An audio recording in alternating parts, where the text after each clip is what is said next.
Olá a todos, sejam muito bem-vindos a mais um vídeo do nosso canal 12 Passos, ferramenta maravilhosa à disposição daqueles que se interessam por esse programa maravilhoso de 12 Passos e pela Irmandade de Alcoólicos Anônimos.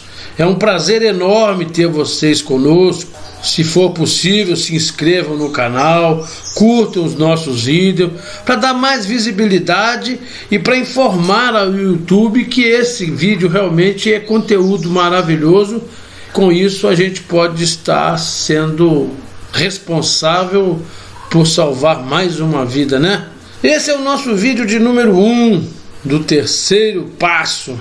No primeiro passo, nós vimos as características da doença do alcoolismo à luz do nosso livro Alcoólicos Anônimos, pois sabemos que quanto mais informados da doença que nos vitimou, maior será a nossa chance de recuperação. E tratar de passar esses conceitos de alcoolismo como doença é o que move os alcoólicos anônimos em todo o globo terrestre, né? No nosso segundo passo, a gente estudou dentro da nossa linda literatura as características do doente, as formas de orgulho intelectual que o impede de aceitar o processo de tratamento sugerido pelo programa de 12 Passos. As características que devem ser atiradas pela janela de sua existência a fim de serem substituídas pelas características em sua personalidade que o programa vai trazer. No terceiro passo, a gente vai tratar da relação entre a vontade própria e a vontade de Deus. Veremos que se a gente continuar querendo viver baseado apenas na própria vontade, ainda estaremos com a vida fora do domínio. Estudaremos as questões de hierarquia no campo espiritual e como que atuávamos de forma errada dentro dessa hierarquia no grande espetáculo, no grande teatro que é a nossa vida. O egoísmo como a raiz de nossos problemas. Não o apresentamos lá no segundo passo como forma de orgulho intelectual, porque nós sabemos que todo ser humano é obrigado a nascer egoísta. Existe esse egoísmo nato, inerente a toda a espécie humana. Por questões de sobrevivência, o ser humano precisa e é egoísta ao nascer. O que procede é que em determinada fase da nossa existência, esse egoísmo nato precisa ser deixado para trás e amadurecer. É preciso rompermos a casca desse ovo chamado egoísmo e sairmos para a vida. E é exatamente isso que não ocorre com os alcoólicos. E é desse ponto que vai partir a nossa recuperação, para mais tarde, no seu término lá na frente, nos levar a um outro extremo, ao lado oposto do egoísmo, que é o altruísmo. E veremos também a grande máxima: quanto mais dependermos de Deus, mais independentes nos tornaremos. Também o processo de promessas ao contrário, como estímulo para a recuperação, para a caminhada no programa, tanto quanto as promessas maravilhosas do outro lado da margem. Usaremos os dois livros que contêm o programa de Alcoólicos Anônimos para a recuperação, que é o seu texto básico, com o mesmo nome da Irmandade, e o livro Os 12 Passos e as 12 Tradições.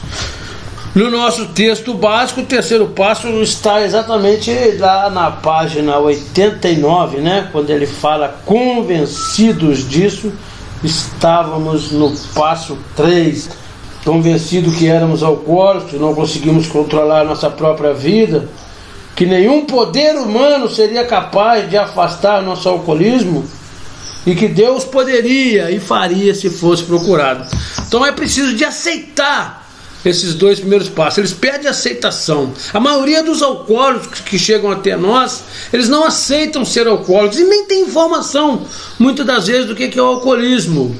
Então é preciso de passar por um processo de convencimento. No capítulo 7, nós temos exatamente essa colocação de convencer. Convença todas as pessoas do fato de que podem se recuperar. Página 126.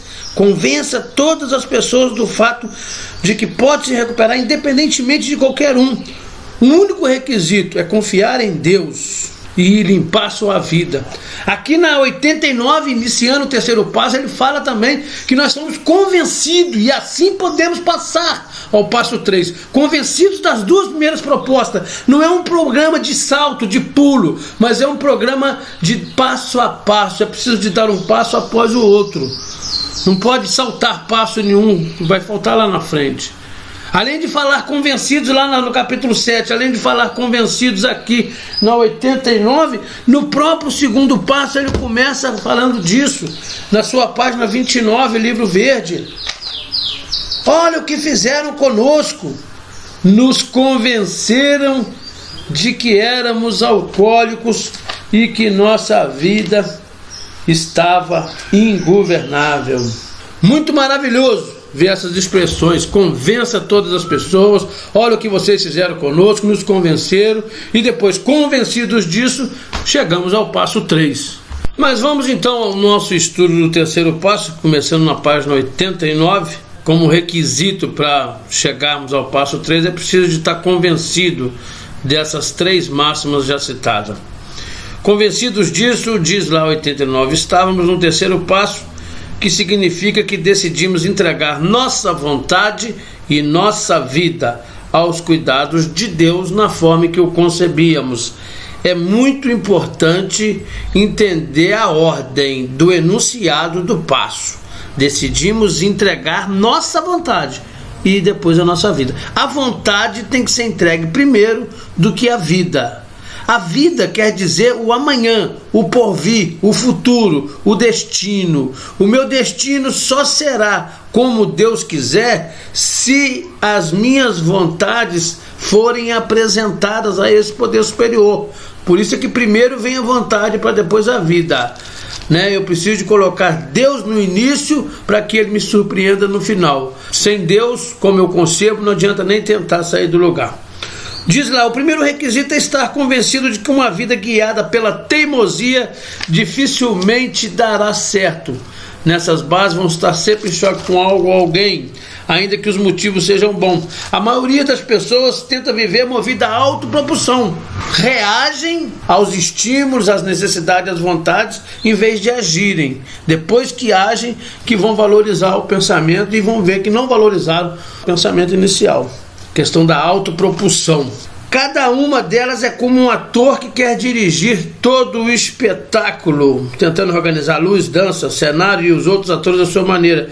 Se as determinações ao menos se mantiverem inalteradas, se as pessoas agir como ele quer, o espetáculo será ótimo. A todos, inclusive eles, vão ficar satisfeitos. A vida seria maravilhosa. O nosso autor, ao tentar fazer esses arranjos, pode ser virtuoso, pode ser gentil, atencioso, paciente, generoso e até modesto e abnegado. Pode ser mesquinho, egoísta, presunçoso e desonesto. Mas como acontece com a maioria dos seres humanos, é mais provável que apresente características variadas.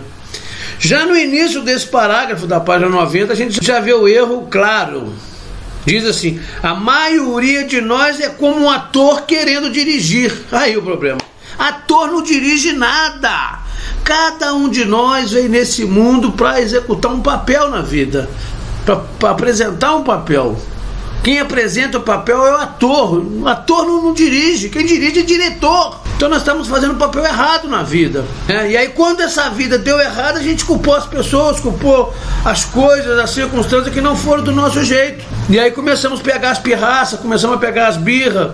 Em alguns casos, o ápice dessa birra é exatamente o suicídio. Já que o mundo não quer ser do jeito que eu quero, então eu vou sair do mundo. Mas tudo começou por fazer o papel que não era o nosso papel de diretor. Nosso papel é de ator. Qual é o problema básico? Ele não é, na verdade, um interesseiro quando tenta ser gentil, não é uma ilusão de que pode obter deste mundo satisfação e felicidade se controlar direito as coisas? Não está claro para os outros atores que é isso que ele quer? E suas atitudes não fazem cada um deles queira se vingar, roubando do espetáculo tudo o que puderem? Então as pessoas não vão cooperar com ele exatamente por essas questões. Mesmo em seus melhores momentos, não é ele um causador de confusão em vez de harmonia? Na verdade, o nosso ator é autocentrado, egocêntrico, o eu no centro, o meu ego no centro, em vez dele ser teocêntrico, Deus, como nós o concebemos, no centro, é ele que está no centro, está no lugar errado, fazendo um papel errado. É como um homem de negócios que no inverno não faz nada além de tomar sol na praia, lamentando a triste situação do país. É como um sacerdote que lastima os pecados do século XX. Os políticos reformadores que têm certeza de que tudo seria perfeito se ao menos o resto do mundo agisse direito. É como o bandido que acha que a sociedade foi injusta com ele, e como o alcoólico que perdeu tudo e está preso. Todos os bandidos, do menor ao maior de periculosidade, eles julgam que a sociedade é culpada, eles são vítimas da sociedade. E o alcoólico é assim, todo mundo está errado, mas quem está se matando no alcoolismo é ele. Essa comparação desse egocêntrico aí. Por mais que neguemos, não está a maioria de nós preocupada consigo mesmo, com seus ressentimentos ou sua autopiedade? Quero que todo mundo me ouça, quero que todo mundo faça silêncio quando eu estou falando, quero que todo mundo me dê atenção, mas será que eu faço o mesmo? Será que eu tenho o princípio da alteridade? Me colocar também no lugar do outro nesse sentido? Então o egocentrismo é a raiz dos nossos problemas, levados por centenas de formas de medo, auto-engano, interesse e autopiedade. Pisamos no calo dos outros e eles se vingam. Às vezes nos magoam, aparentemente sem motivo, mas invariavelmente descobrimos que em algum momento tomamos decisões baseadas nos interesses pessoais, que mais tarde vão nos colocar em posição de sermos magoados. Essa ideia de que farinha pouco, meu pirão primeiro, vai me colocar em dificuldade, porque eu tomo decisões baseadas no meu ego. Eu não consulto a um poder superior, como a gente verá no final do estudo desse terceiro passo, lá no livro Os 12 Passos. Os nossos problemas, diz aqui a página 91, acreditamos, portanto, que os nossos problemas têm sua origem básica em nossa própria atitude. Nós mesmos criamos. O alcoólico é um exemplo perfeito da teimosia excessiva, ainda que em geral não se considere assim. Acima de tudo, nós alcoólicos precisamos nos libertar desse egoísmo. Precisamos ou ele nos matará. Deus torna isso possível e com frequência parece não haver meio de se libertar totalmente do interesse próprio sem a ajuda dele. Não existe meio de se libertar do alcoolismo se não for por um ato da providência. Não existe meio de se libertar do egocentrismo a não ser através da espiritualidade, assim como a gente verá também no capítulo 5, que não se resolve o problema do medo a partir da autoconfiança ou de qualquer recurso humano, a não ser pela crença num Criador. Continuando então aqui a página 91 do nosso texto básico, ele fala um trechinho até referente ao segundo passo ainda. Muitos de nós tínhamos inúmeras convicções morais e filosóficas, mas não conseguimos ver de acordo com elas, ainda que tivéssemos desejado. Nem poderíamos ter reduzido esse egocentrismo de nossa vontade ou contando com nossa própria força. Precisamos da ajuda de Deus. Eis o como e o porquê. Antes de tudo, precisamos parar de bancar Deus, sair da frente para que Deus apareça. Nós estamos tomando o papel de Deus. Quem tem que estar no centro é Deus. Quem tem que estar dirigindo o espetáculo da vida é Deus. Abrir mão desse egoísmo, porque esse egoísmo nos tira a capacidade de amar. E adquirir a capacidade de amar é o processo da recuperação. Eis o como e o porquê. Antes de tudo, precisamos parar de bancar Deus. Não dava certo. Depois, continua na 92. Resolvemos que dali em diante, nesse teatro da vida, Deus seria nosso diretor. Ele é o chefe e nós somos seus agentes. Ele é o pai e nós somos os filhos. A maioria das boas ideias são simples, e esse conceito foi a base de um novo e triunfante arco, através do qual passamos como homens livres. Como a gente começou a entender o conceito e começou a colocar a ordem certa das coisas. Assim como a gente viu na 28, não é Deus que está no céu para fazer a minha vontade na terra, é eu que estou na terra para fazer o papel que Ele designa que eu desempenhe. E quando a gente toma tal posição, as coisas incríveis vão começar a acontecer. Temos um novo empregador. Abandonamos o empregador velho. O velho patrão antigo era o álcool. Éramos súditos do rei álcool e seu reinado louco, trêmulos cidadãos, conforme diz lá no capítulo 11. O antigo patrão era o álcool.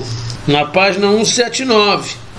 Tornamos-nos súditos do rei Alco, trêmulo cidadão do seu reino louco, e aí desceu sobre nós a deprimente névoa da solidão. Essa névoa aumentava cada vez mais escura, e alguns começaram a procurar lugares sórdidos, esperando encontrar companhia e aprovação. Por algum tempo encontrava, mas então vinha o esquecimento e o terrível despertar quando enfrentávamos 4 cavaleiros abomináveis. O terror, a confusão, a frustração e o desespero. Então o patrão antigo era o álcool. Agora temos um novo empregador, um novo patrão. Trabalhamos para outra pessoa agora, para outro ser. Esse novo patrão, sendo todo poderoso, nos fornece tudo o que nós precisamos, se continuarmos junto dele e trabalhássemos bem em sua obra. Assim, em segurança, a gente vai se tornar cada vez menos interessado em nós, em nossos pequenos planos e projetos. Cada vez mais a gente vai se interessando por saber o que a gente pode contribuir para a vida. Não queremos mais tirar satisfação da vida, não queremos mais que a vida nos atenda, mas nós é que vamos atender a vida, orientados por esse poder superior, que tem toda orientação em poder, segundo nosso texto básico. À medida em que sentimos um novo fluxo interno de poder, começa a acontecer esse sexto sentido. À medida em que a gente goza de paz de espírito, à medida em que a gente descobre poder enfrentar a vida com sucesso e que nos tornamos conscientes da sua presença, começamos a perder o medo do hoje, do amanhã e do futuro. Porque é aí que está o fio corrosivo da vida, levado por centenas de formas de medo, manifestações do egoísmo, medo, ressentimento, que veremos no 4º passo. Havíamos renascido. Entender isso e adotar isso e agir conforme isso é exatamente ter o renascimento do espírito. Aí sim a gente está dentro do 3º passo, aceitando a proposta dele. E aí a gente pode dizer calme simplesmente: Deus, ofereço-me a ti para que trabalhes em mim e faça comigo o que desejares. Liberta-me da escravidão do ego. Já me libertou da escravidão do álcool, agora vai me libertar da escravidão do ego, de querer fazer o que o ego quer que faça, para que eu possa realizar melhor a tua vontade. A função é realizar a vontade do poder superior. Nada dessa de querer só parar de beber. Parar de beber é um meio para que eu faça aquilo que é o papel que eu vim fazer na vida. Remove minhas dificuldades para que a vitória sobre elas possa dar testemunho daqueles a quem ajudarei, do teu poder, do teu amor e do teu modo de vida. Possa eu sempre realizar a tua vontade.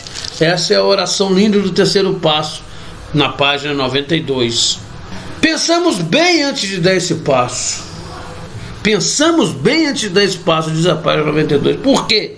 Para termos a certeza de que estamos prontos, de que poderemos, afinal, nos entregar totalmente a Ele. Esquecer de mim, meus anseios, minhas vontades, meus desejos, minhas ambições e me entregar a esse poder superior. Eu vou me diminuir e que Ele vai crescer na minha existência. Por isso que tem a colocação: pensamos bem antes de dar esse passo. Concluindo o 3º passo no livro azul, a 92 diz: achamos ser bastante aconselhável dar esse passo com uma pessoa compreensiva como nossa esposa, ou melhor amigo, ou conselheiro espiritual. Mas, contudo, no entanto, vai desmentir isso no rodapé da página quando diz: é melhor encontrar com Deus sozinho do que com alguém que poderia não compreender. As palavras são opcionais na minha conversa, no meu diálogo, na minha oração com esse poder superior da minha concepção. As palavras que eu vou usar, eu é que defino, elas são opcionais. Não precisa de usar as que estão prontas no livro. O que precisa de ser atentado é a ideia, a proposta que o passo quer que eu faça. Que eu deixe de atender a minha pessoa e comece a atender os desígnios do novo patrão, declarando isso sem reserva. Isso é apenas o começo e, no entanto, se nesse começo houver honestidade e houver humildade, vai trazer consigo um efeito imediato e às vezes considerável. Esse é o 3º passo no nosso texto básico. Muito obrigado e até o nosso próximo vídeo do terceiro passo, que abordaremos o livro Os 12 Passos e as 12 Tradições, escrito em 1953. Não esqueçam de curtir e de se inscrever no nosso canal. Um abraço. 24 horas de serenidade e sobriedade. Olá!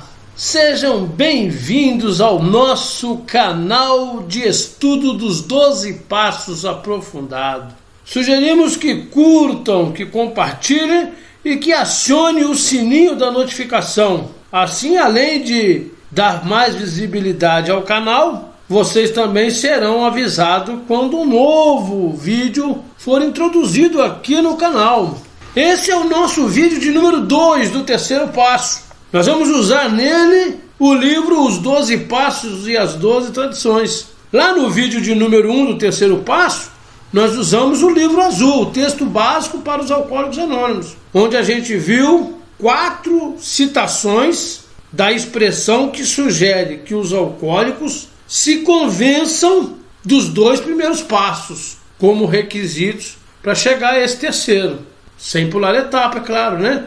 Convença todos os alcoólicos de que pode se recuperar. Olha o que fizeram conosco, nos convenceram que é alcoólicos. Convencidos disso, estávamos no terceiro passo, que nos sugere que decidimos entregar nossa vontade e nossa vida aos cuidados de Deus. Também vimos lá no texto básico, no vídeo 1, que o egoísmo é a raiz de todos os males, levado por centenas de formas de medo, auto-engano. A gente pisa no calo dos outros e eles revidam porque também têm instintos. Não tem como se livrar do egoísmo sozinho, sem a ajuda de um poder superior. Vimos que o que deve guiar a nossa vida não deve ser o ego, a teimosia, a autopropulsão, que devemos agir e não reagir. Esse talvez seja um grande fruto do terceiro passo. Também vimos que estávamos tomando uma posição errada no teatro da vida. A maioria de nós queria dirigir o espetáculo, esquecendo que o papel que nos foi desempenhado é de atores e não de diretores. Então estávamos nos locais errados. E vimos a questão da hierarquia espiritual. Ele é o pai, nós somos os filhos. Ele é o patrão, nós somos os empregados. Ele é o diretor, nós somos os seus agentes. As boas ideias são simples e este passou a ser o arco sobre o qual passamos como irmãos livres. Quando a gente toma essa medida, a gente renasce, espiritualmente falando.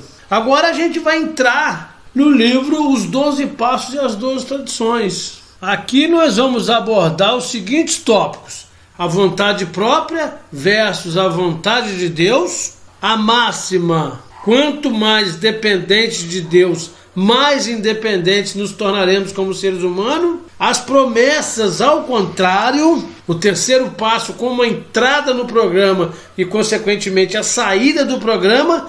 E a necessidade de um relacionamento com um poder superior, um relacionamento correto. Não dá para acreditar num poder superior e manter ele fora de nossas vidas.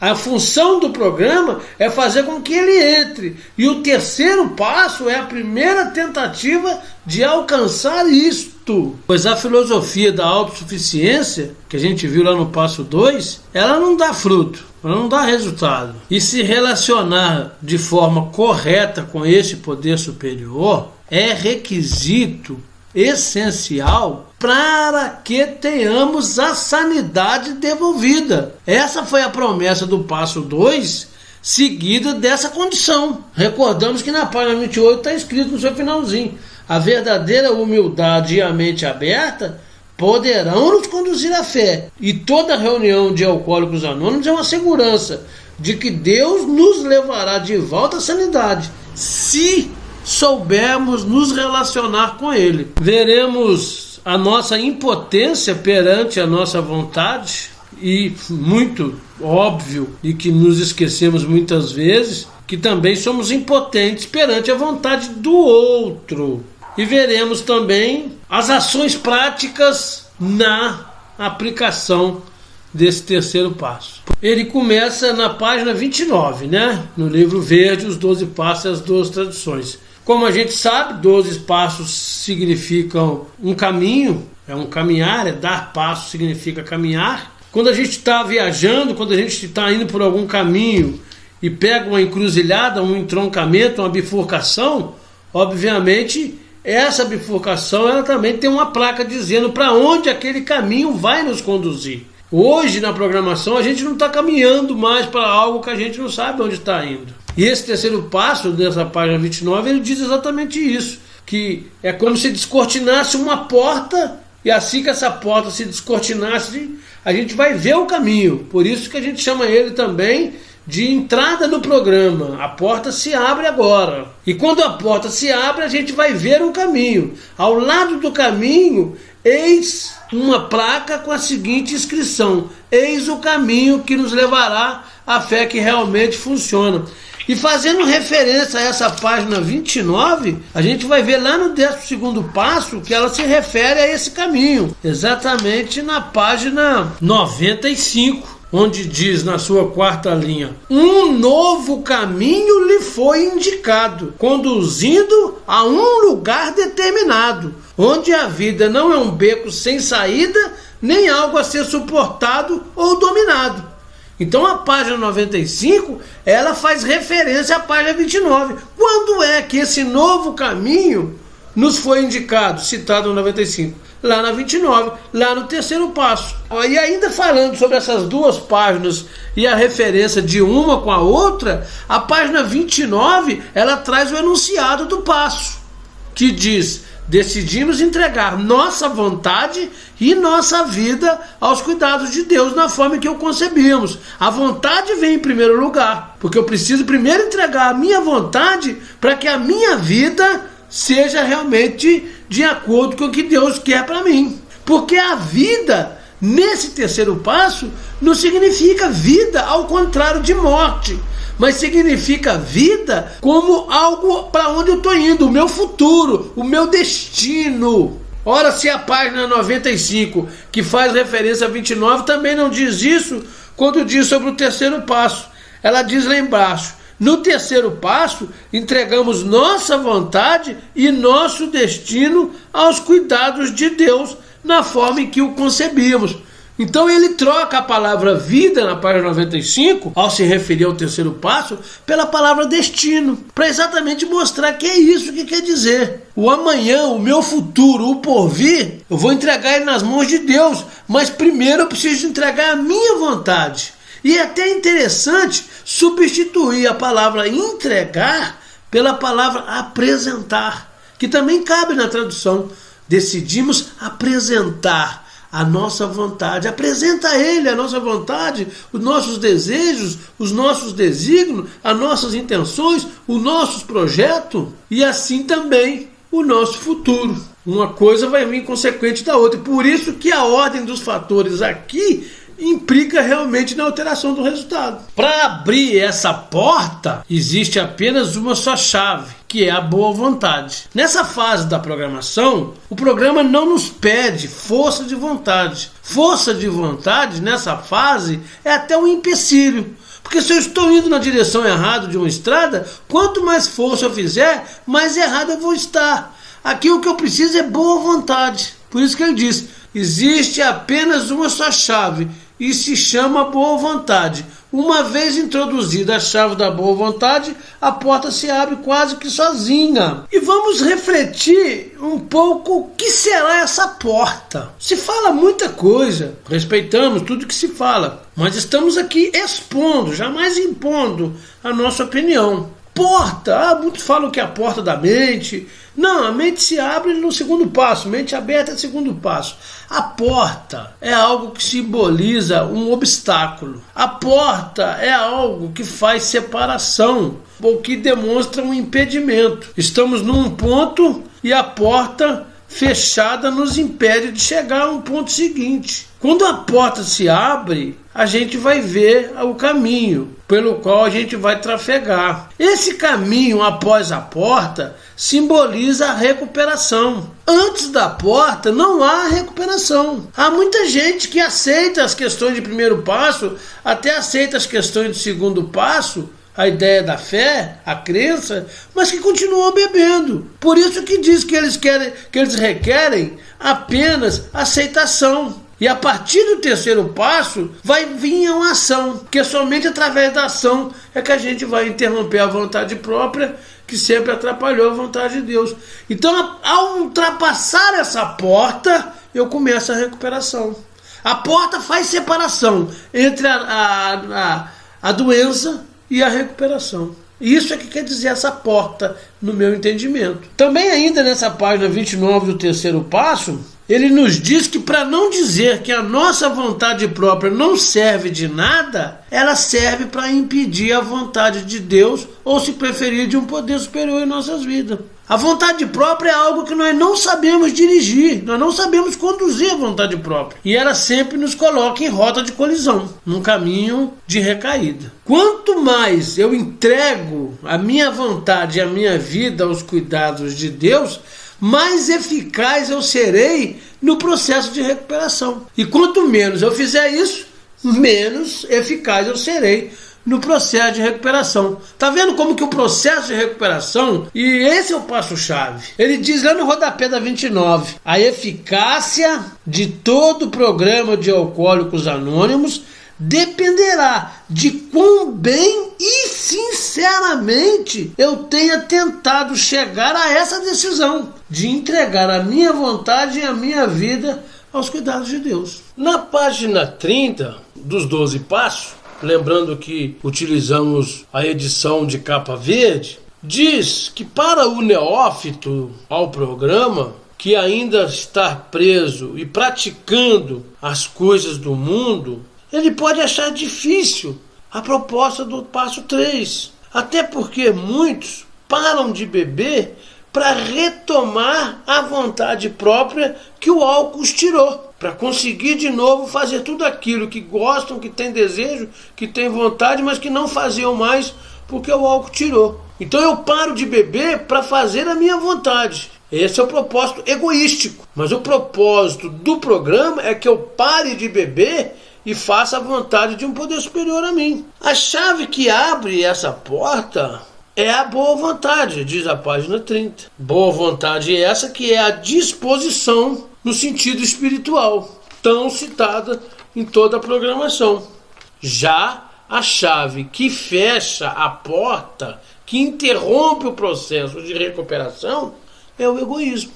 No tocante à maneira de beber, abandonamos nossos métodos e nossas tentativas para nos submetermos àquelas sugeridas por Alcoólicos Anônimos. Mas o instinto e a lógica conspiram a favor da chave do egoísmo para impedir o nosso desenvolvimento espiritual.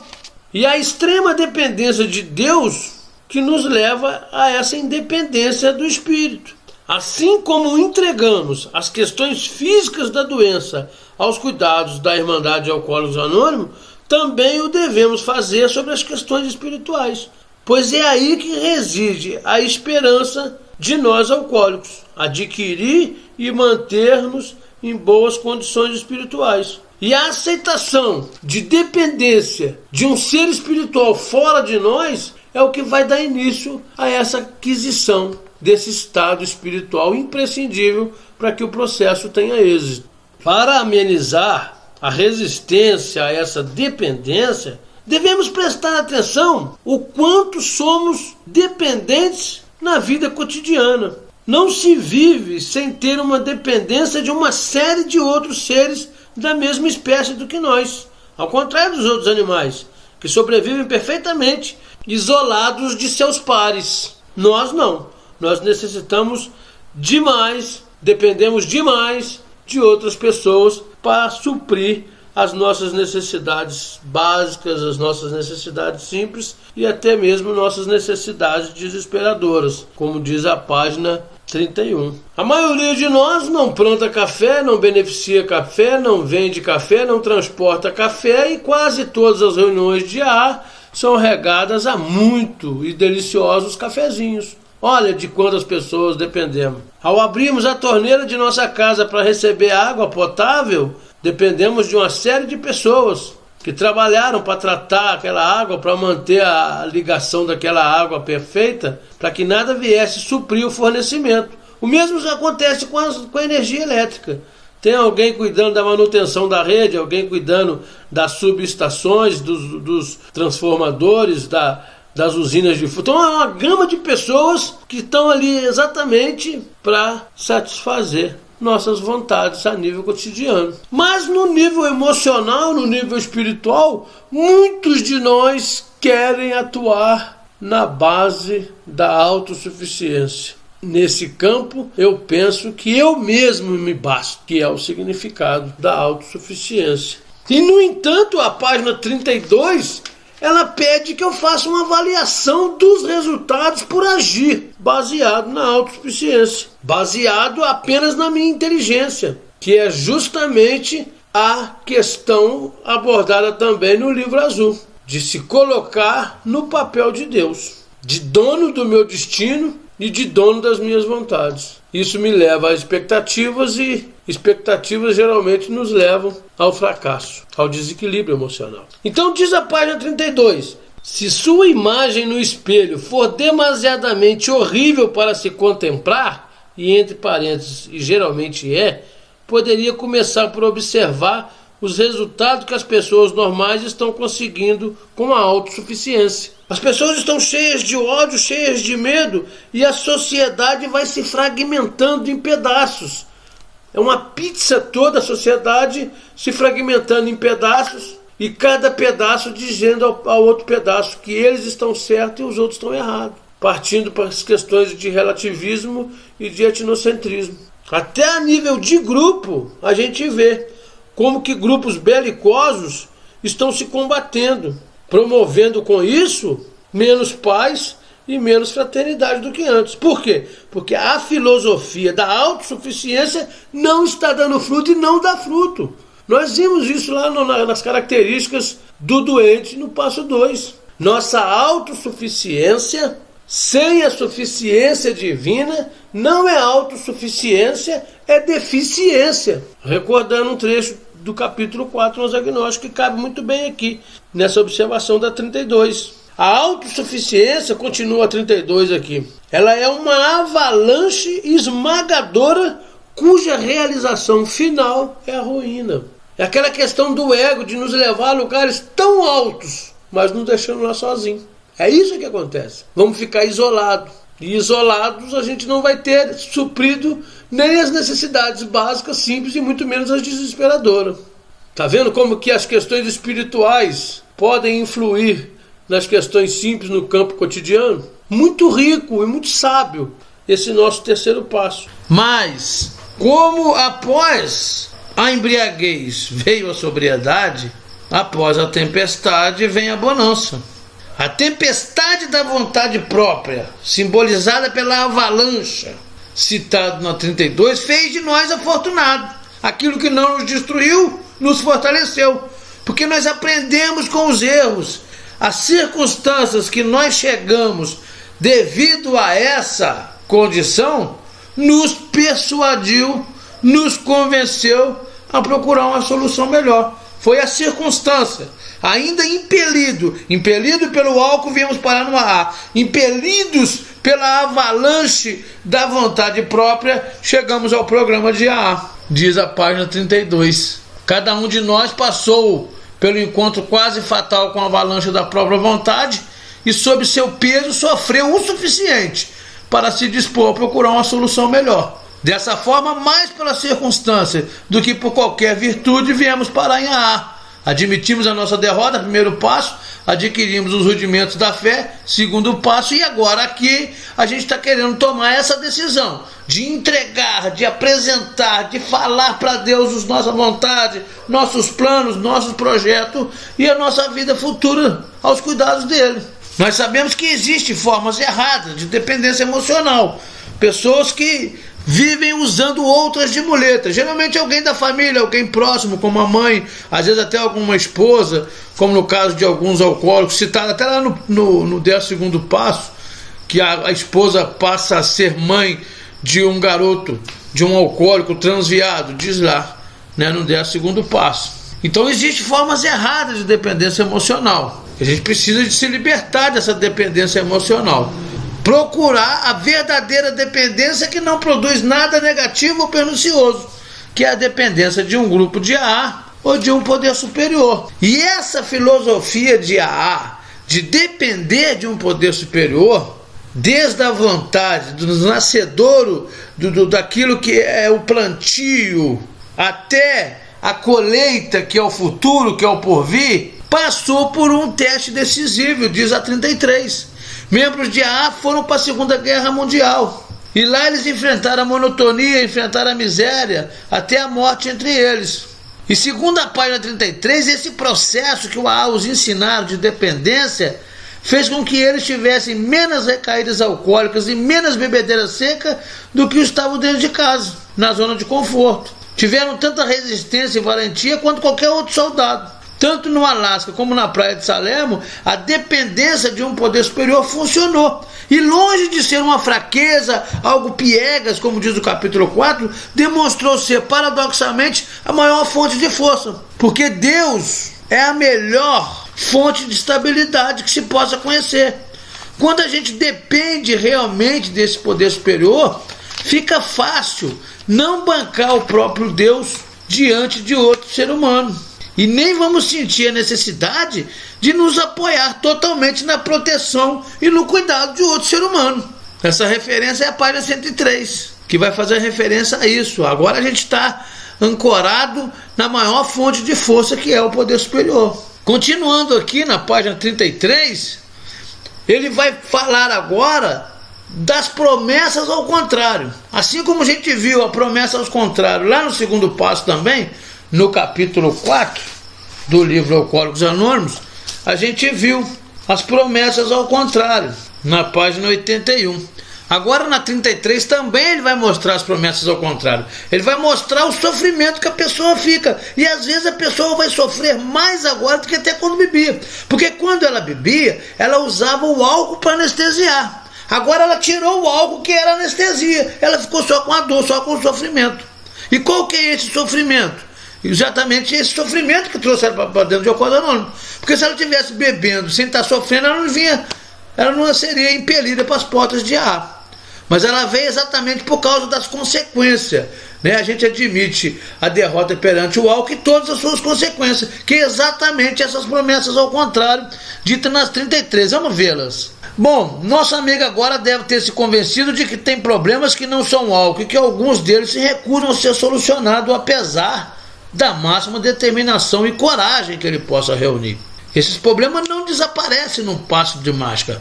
Vão tornar ele desesperadamente infeliz, vão ameaçar sua recém-encontrada sobriedade, vai colocar o nosso amigo vitimado pelo remorso e pelo sentimento de culpa cada vez que pensa no ontem.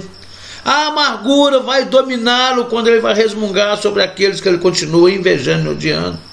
A insegurança financeira o atormenta, o pânico o assalta sobre as pontes deixadas atrás que o álcool conseguiu queimar. São os apagamentos, os lapsos de memória. E como desmanchar essa embrulhada danada que lhe custou o afeto da família e que o separou dela? Nada poderá ser feito com apenas a sua coragem e a vontade assistida. Não adianta força de vontade, não adianta coragem, não adianta tentar resolver isso na base da autossuficiência, sem a assistência divina. Nós vimos isso no livro azul. Então agora chegou a hora de contar com a ajuda de algo maior fora dele, que para aqueles que têm dificuldade de acreditar no poder superior, pode ser o seu padrinho mais próximo de AA, que vai mostrar exatamente isso para o iniciante, que seus problemas agora estão mais agudos porque não tem um álcool para anestesiar, e que ficar só reconhecendo que é doente e ir na sala de AA é bom, mas o bom em AA é o pior inimigo do melhor. Isso é fatal, tem que evoluir disso. Se eu ficar só frequentando reunião e aceitando que eu sou alcoólico, mais cedo ou mais tarde esse sofrimento vai acabar me tirando dessas duas coisas. Eu preciso evoluir para longe do alcoolismo, para longe do buraco do álcool. O AA tem um programa que nos leva para longe do alcoolismo. Não é só nos tira o álcool. Não tira só a mania de beber. Diz assim: uma sobriedade maior, graças ao reconhecimento do seu alcoolismo, a frequência de alguma reunião é certamente uma boa coisa. Porém, fatalmente, está longe de ser uma sobriedade permanente, uma vida feliz e útil. É agora que entra em jogo o restante passos do programa de A. E aí a frase linda do terceiro passo: nada menos que a prática constante desses passos como modo de vida poderá levar ao resultado tão desejado. Então, como disse lá no início do passo, que a eficácia do programa depende desse passo, aqui na 34 vai dizer a mesma coisa, que só é possível praticar com êxito o restante do programa de A quando eu tiver praticado com êxito esse terceiro passo. Quando eu tiver percebido que a defração contínua e a crescente convicção da vontade própria de nada serve. Quando eu tiver convicto disso. Além do álcool, existem muitas outras coisas pelas quais eu sou impotente. Torna minha vida ingovernável. Eu preciso de aceitar essa impotência perante uma série de outras coisas. A vida não vai ser do jeito que eu quero, as pessoas não vão ser do jeito que eu quero, minha família, os membros da minha família não vão ser do jeito que eu quero. Se eu sou impotente perante a minha própria vontade, quem dirá perante a vontade do outro? Então eu preciso de entender isso. Conforme o passo vai terminar dizendo que quando eu adapto a minha vontade a de Deus e não o contrário, agindo com conveniência, eu preciso de agir com consciência e não com conveniência. Eu preciso aprender a usar de forma correta a minha vontade. E isso vai ser concluído lá na 114, quando vai dizer que agora, lá no passo 10, eu concluí. A sanidade foi devolvida e agora eu posso utilizar de forma correta a vontade própria, que é quando exatamente eu faço o que está na 34.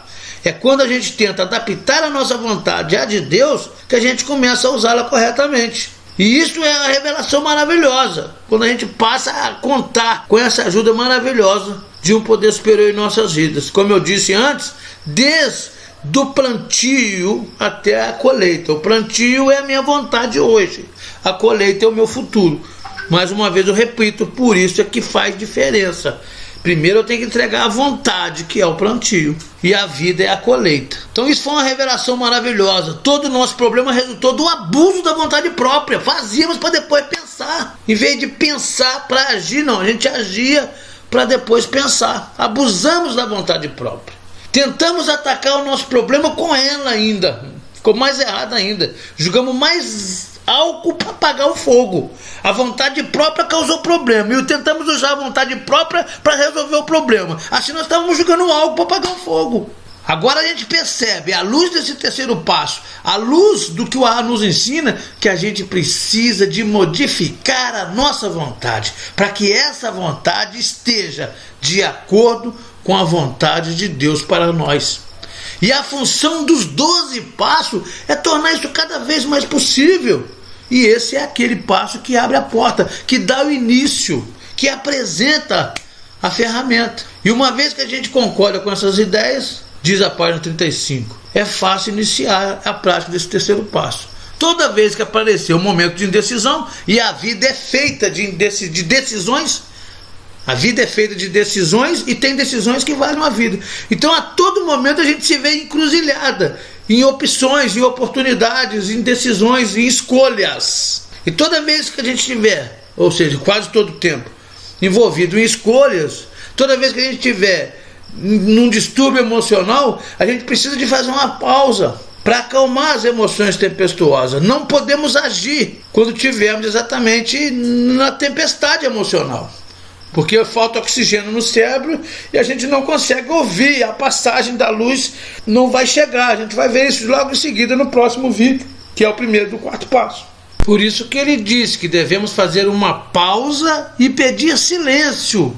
Pedir silêncio para quem? Pedir silêncio para a própria mente, que às vezes a mente não para. Não é somente silêncio de palavras, mas é um silêncio da nossa mente, que a nossa mente pare para cessar esse distúrbio emocional. Então toda vez que aparecer um momento de indecisão, toda vez que aparecer um distúrbio emocional, a gente deve fazer uma pausa e sempre dizer: concedei-me, Senhor, a serenidade necessária para aceitar as coisas que não posso modificar, coragem para modificar aquelas que eu posso e sabedoria para distinguir uma das outras. Seja feita a vossa vontade e não a minha.